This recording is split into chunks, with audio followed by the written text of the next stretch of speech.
alla crisi sociale provocata dall'aumento delle bollette, la Regione Veneto potrebbe reintrodurre dopo 12 anni l'addizionale IRPEF. Imprese e sindacati favorevoli alla misura. Il caro bollette si abbatte anche sulle rette delle case di riposo, aumenti in arrivo, giovedì assemblea sui rincari. Rimane in carcere Steve Quintino, il 19enne che sabato scorso per 45 minuti ha seminato il terrore tra Riese e Onedi Fonte. Oggi l'interrogatorio di garanzia. Notata di follia a Pieve di Soligo dopo una violenta lite tra 19enni del posto è sfociata in un tentato omicidio. Questa l'ipotesi di reato iniziale. Il terribile sospetto è stato confermato dagli esami tossicologici. Sarebbe un avvelenamento per ingestione di hashish la causa della morte lo scorso luglio di Nicolò Feltrini, il bimbo di 2 anni che abitava coi genitori a Longarone. Il vescovo di Treviso ricorda Don Canuto Toso, era vicino a chi si muoveva muovendosi lui stesso. Domani alle 14:30 in diretta su Antenna 3 i funerali. La pala dell'Assunta del Tiziano è tornata a decorare l'altare centrale della Basilica dei Frari al termine di un restauro durato 4 anni e costato quasi 700.000 euro. Buonasera, ben ritrovati in diretta, edizione regionale dei telegiornali di Antenna 3. Prima di incominciare con i servizi di questa sera, avete sentito dai titoli tanti i temi d'attualità in questa giornata, vi sottopongo il sondaggio di questa sera dedicato all'ipotesi di reintroduzione dell'addizionale regionale IRPEF in Veneto per contrastare la crisi sociale. Per dirvi d'accordo, dunque per rispondere sì a questa reintroduzione 0422 1626 691, per dire invece di no 0422 1626 690. Come sempre la vostra opinione, l'esito del sondaggio questa sera nel corso di Ring in prima serata su Antenna 3. E in avvio di telegiornale parliamo proprio di questo, perché per dare una risposta, lo abbiamo detto, a questa situazione molto complessa causata dai rincari, la Regione potrebbe reintrodurre dopo 12 anni l'addizionale. Imprese e sindacati sono favorevoli alla misura. Dopo 12 anni in Veneto potrebbe essere reintrodotta l'addizionale IRPEF per redditi superiori ai 15.000 euro e con percentuali progressive.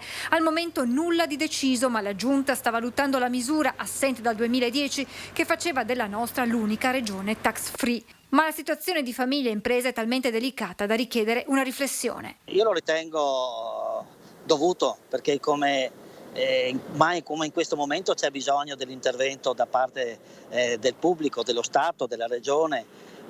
Siamo in una crisi profondissima. Se la Regione del Veneto arriva a chiederci, e dico chiederci perché siamo stati consultati ovviamente come associazione di categoria insieme a tutte le altre realtà sociali, diciamo, di applicare una addizionale, vuol dire che la situazione è davvero problematica. L'obiettivo è far entrare nelle casse regionali 300 milioni di euro da destinare al sociale e alle fasce più deboli della popolazione. La Regione si è confrontata con le categorie economiche che si sono dette favorevoli alla reintroduzione dell'imposta. Abbiamo dato un parere favorevole. Perché?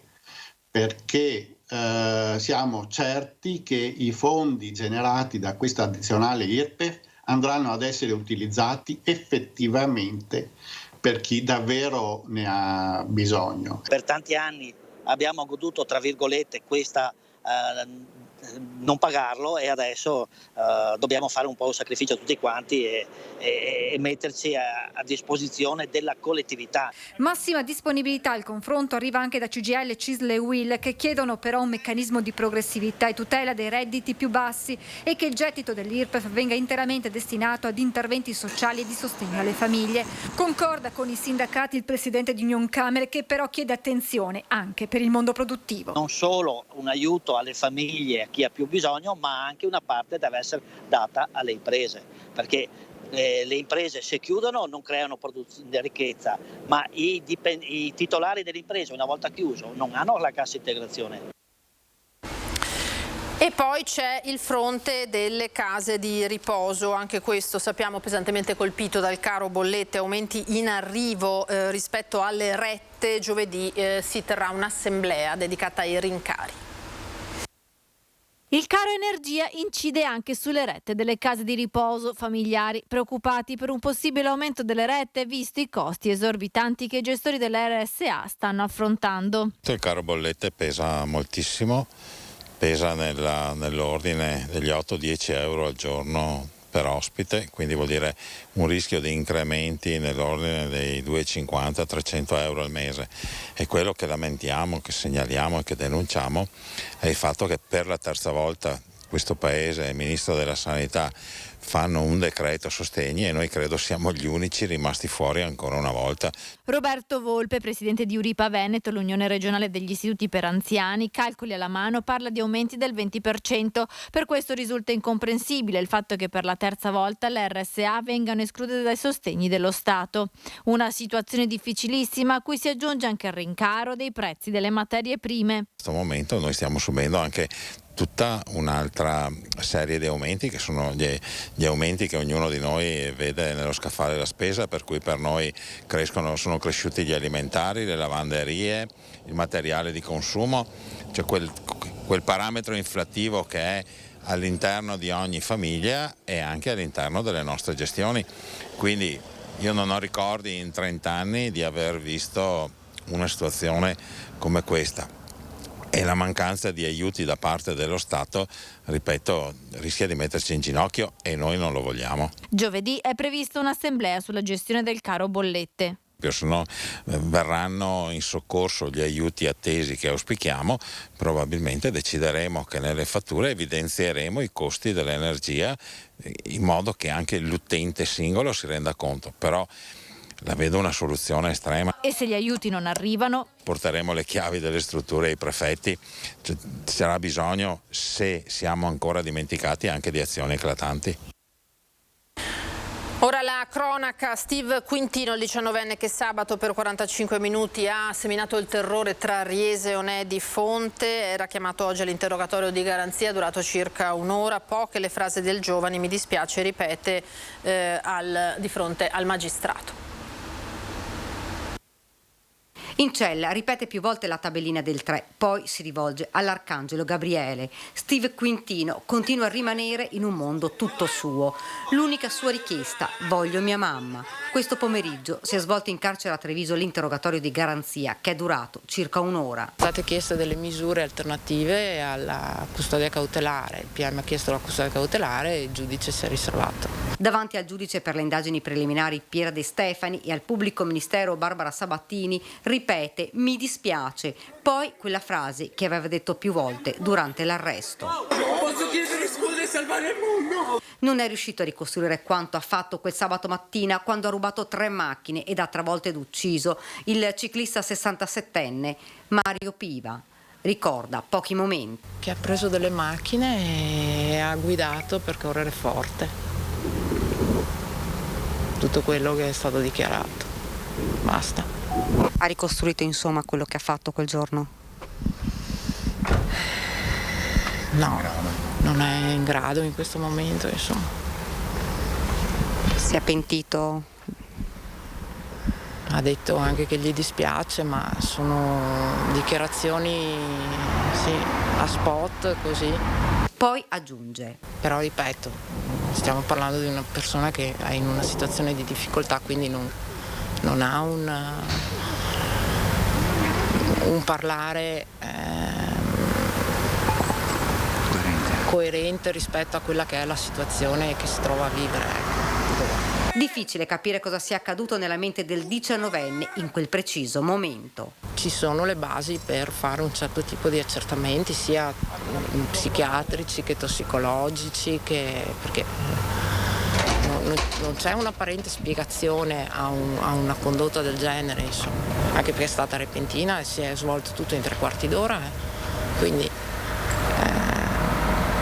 e appunto aveva smesso di lavorare alle 6 in un'azienda dove era anche con altre persone, quindi se ci fossero stati degli atteggiamenti incoerenti o strani avrebbero sicuramente segnalato la situazione quantomeno ai titolari dell'azienda. Intanto, in cella a Santabona, il 19enne sarebbe sottoposto ad una terapia che gli viene somministrata dai medici della casa circondariale.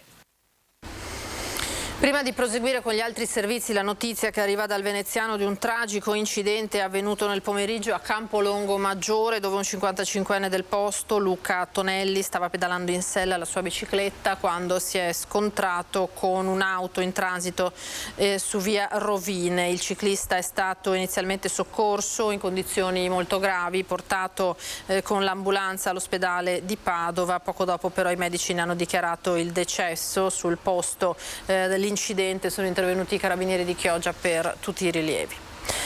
E c'è stata una nottata di follia a Pieve di Soligo nel Trevigiano dopo una violenta lite tra 19enni del posto che è sfociata in un tentato omicidio. Questa l'ipotesi che percorrono gli inquirenti. Io ho sentito verso la mezzanotte dei grandi rumori sulle scale, gente che urlava. Poi successivamente questo ragazzo, perché si capiva che era una voce giovane, insomma, che piangeva, che si lamentava. Sono alcuni frammenti di una nottata di follia a raccontarli una residente di Borgo Stolfi che, atterrita dalla paura, non si è mossa dalla sua abitazione. Quelle urla non erano quelle di una semplice bravata. Infatti io non sono uscita a vedere per paura. Ecco, cioè, ho preferito stare in casa, che non erano voci e urla normali di ragazzi magari ubriachi, ecco, per dire. No, era di una persona che si stava lamentando e che piangeva, quindi come fosse un dolore addosso, insomma. Ecco. È circa l'una di notte nel cuore di Pieve di Soligo, tra la piazza del municipio e il Duomo. È qui, su questi scalini per entrare in corte, che il 19enne viene colpito da un fendente al collo, sanguinante, cade a terra. La chiazza è rimasta visibile per tutto il giorno, nonostante di prima mattina si sia provveduto a lavare i segni. Ad allertare i soccorsi è la stessa vittima. Sul posto arriva l'ambulanza del SUEM che trasporta d'urgenza il ragazzo al pronto soccorso di Conegliano. Subito si capisce che la ferita è compatibile con un'arma da taglio e immediate scattano le indagini dei carabinieri della stazione di Cison di Valmarino. Il presunto aggressore è un coetaneo, amico di sempre della vittima, rintracciato nel corso della notte mentre si aggirava a piedi nella zona di Follina. Con sé aveva un coltello a serrammanico. L'aggressione, stando a una prima ricostruzione, è avvenuta al culmine di una lite esacerbata con ogni probabilità dall'alcol. Da indagare la causa scatenante, non si escludono vicende di droga. La vittima poco prima era stata vista girarsi per le vie del paese con un altro giovane, un parente, che al momento della colluttazione pare non fosse presente, ma è da appurare. L'ipotesi è quella di tentato omicidio con l'aggressore in attesa di convalida dell'arresto. L'accusa, a seconda dei giorni di prognosi, potrà essere derubricata a lesioni gravissime. La coltellata infatti non ha fortunatamente compromesso organi vitali. La vittima sarà ascoltata dai carabinieri non appena le sue condizioni lo consentiranno. Ogni testimonianza a questo punto sarà preziosa. Di lunedì sera buona parte dei bar è chiusa, la stessa corte era deserta. Penso che è orribile, no? Sia grave, proprio orribile, e non ho parole in realtà, credo che vada un po' sistemata la situazione qui, non solo a Pieve. In queste ore si attende che venga fissata la data dei funerali di Mattia Caruso. Intanto i genitori del giovane ucciso dalla fidanzata ad Abano Terme sono stati ascoltati dai carabinieri. A poco più di una settimana di distanza dall'omicidio di Mattia Caruso, la procura ha dato il nulla osta per la riconsegna della salma ai familiari e in queste ore potrebbe essere fissata la data dei funerali del trentenne freddato con una coltellata al cuore dalla fidanzata Valentina Boscaro, rea confessa. Intanto ieri mattina i genitori dell'ambulante ucciso sono stati ascoltati dai carabinieri per chiarire il rapporto tra i fidanzati e ricostruire nel dettaglio le ultime ore di vita del figlio. Domenica 25 settembre, la notte in cui Mattia è stato ucciso, aveva trascorso la serata nel locale ai Laghi di Montegrotto. Prima aveva chiamato la mamma. I carabinieri hanno chiesto alla donna di ripercorrere l'ultima conversazione con il figlio. Mattia le avrebbe detto che andava tutto bene e che il giorno dopo sarebbe andato da loro a pranzo. Il padre invece ha raccontato che il figlio una volta era arrivato tutto graffiato e sporco di sangue dopo un litigio con Valentina.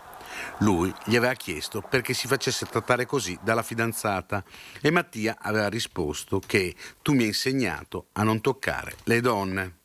Un particolare che cozza con quanto riferito nella sua confessione da Valentina Boscaro, che invece ha riferito agli inquirenti che nell'ultimo periodo Mattia la maltrattava.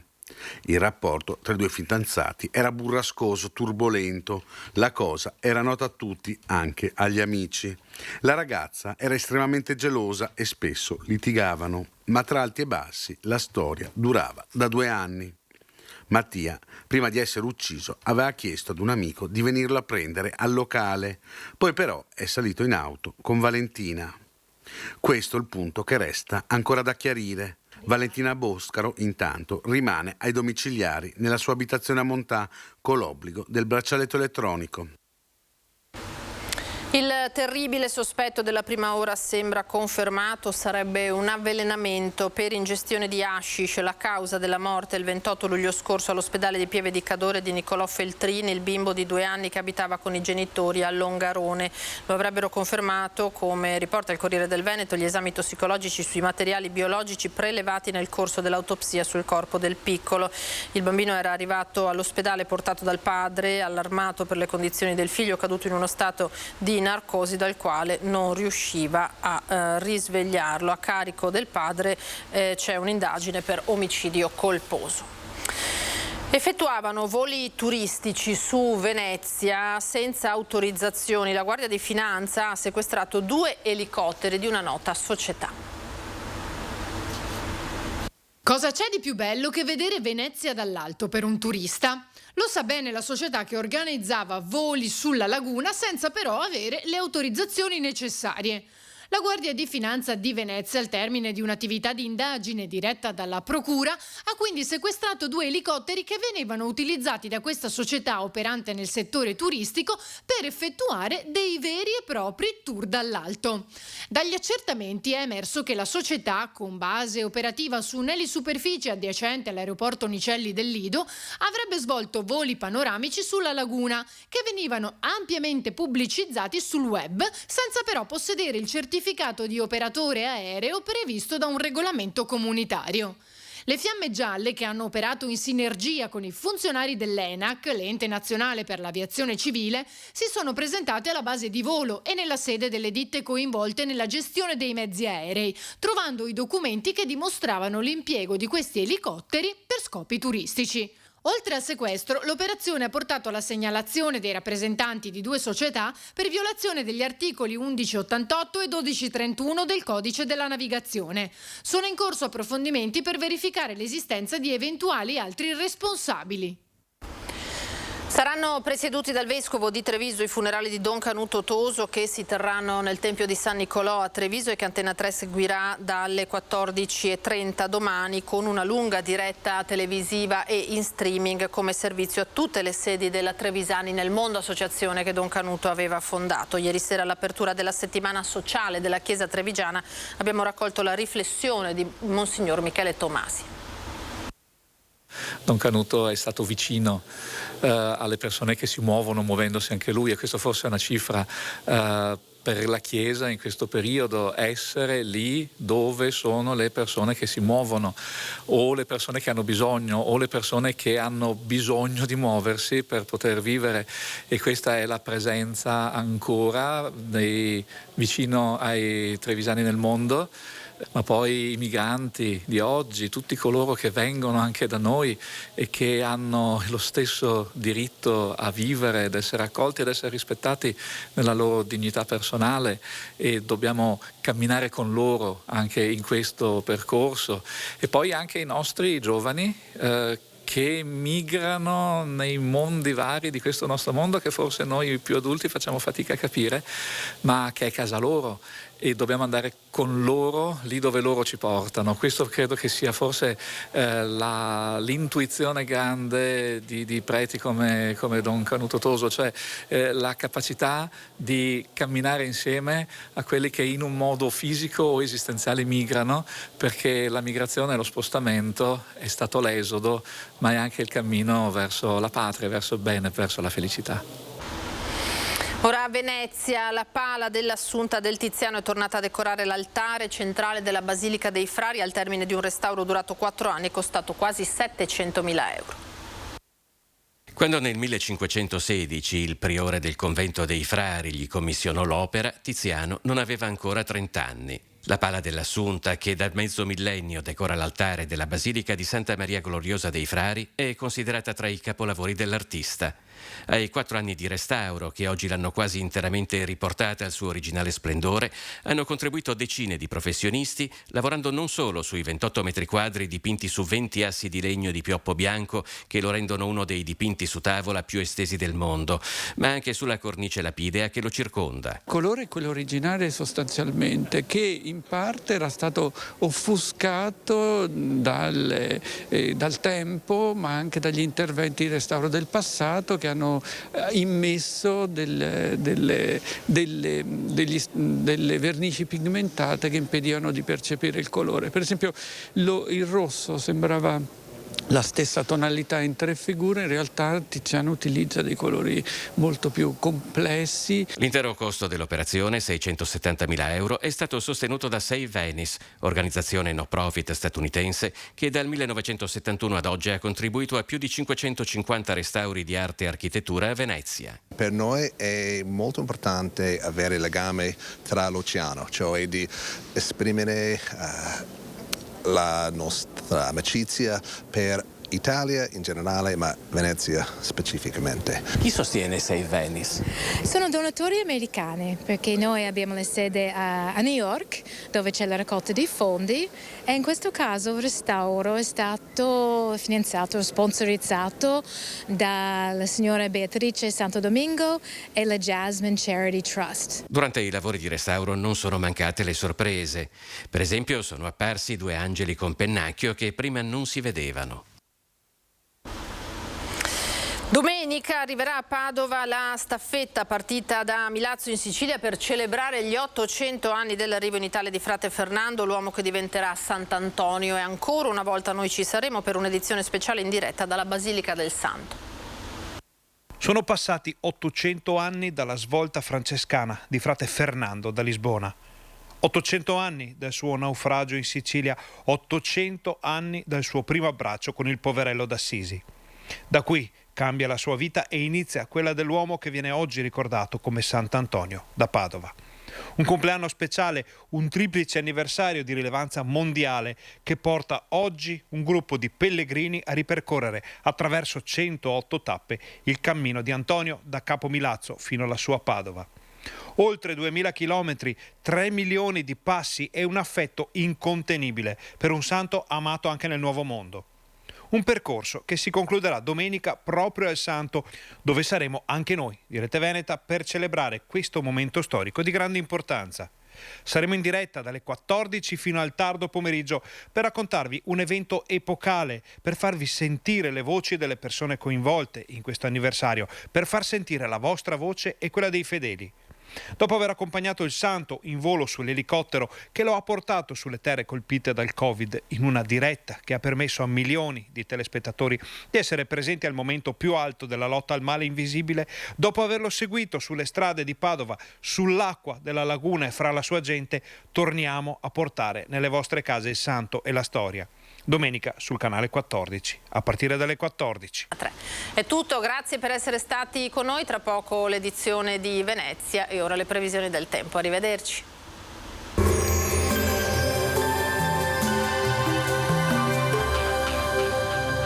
Cooperativa Agricola Volpago offre carne fresca di prima qualità. Ci trovi a Volpago del Montello, Pieve del Grappa, Tre Baseleghe e presso lo spaccio del contadino a Dolo e Massanzago. Bentrovati al meteo. Prosegue la cosiddetta ottobrata sull'Italia, caratterizzata da tempo stabile e clima particolarmente gradevole. Vediamo il dettaglio di mercoledì 5 ottobre. Sul Veneto tanto sole, insomma nulla di particolare da segnalare rispetto ai giorni scorsi.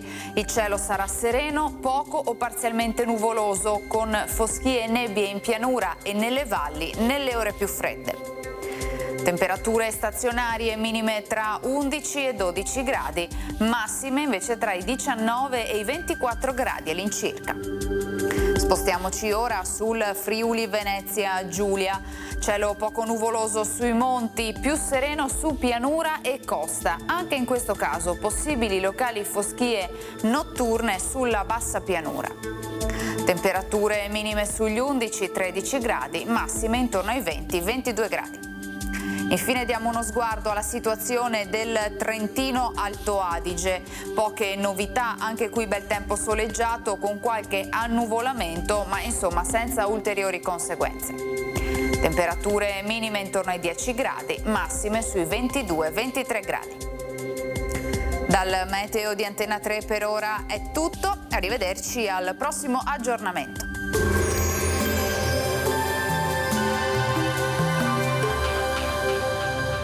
Cooperativa Agricola Volpago offre carne fresca di prima qualità. Ci trovi a Volpago del Montello, Pieve del Grappa, Tre Baseleghe e presso lo spaccio del contadino a Dolo e Massanzago.